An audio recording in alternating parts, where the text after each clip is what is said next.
Sami si sej, ko vi spremljate, mi verjetno bolj, no. Jaz jih vidim tedensko skoraj vse lahko polovim.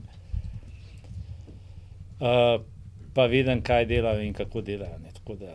določene stvari, če gremo poimensko, veliko jih ni igralo, ne. Veste sami, kateri, tako da situacija glih za, sem prebral pred parimi dnevi, da se lahko smejem, ampak meni se glih ne smeje, no, tako da ne bom pa šel sploh v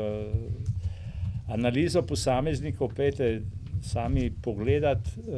nekdo mi lahko reče: "Ja, zakaj pa te pol kličeš, ne?" Kličem zaradi tega, ker so to ena skupina fantov zdaj, ki živi skupaj, tudi če nekdo ne igra, bo prišel še zraven, ker pri meni je to tako, da ko se določene stvari odvijajo v pozitivno, pa če je tudi samo to, rezultatsko na koncu koncev, je neka energija prisotna takšna, kot je,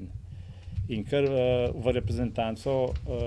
za eno tekmo klicati par novih, pride neka nova dodatna energija, fantje se ne poznajo, ni komunikacije kakor treba, pa je lahko mogoče kaj narobe, ne. Smo rekli, ta ciklus gremo tako, kot je,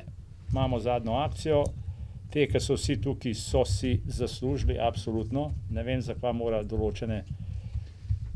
igralec motiti, ke jih je potem tudi še na spisku, tudi še kar enih par, ke po nekih kriterijih mogoče ne bi smeli tule biti, ne, po, novinarskih kriterijih, ne, ker imajo v klubih probleme, jaz pa to tako ne morem delati, ker če nekdo v klubu ne igra eno tekmo, dve, ne, jaz ga zaradi tega ne bom naredil, da ga ne pokličem, seveda, če bo pa to šlo v mesece, je pa to potem čisto ena druga stvar, no, tako da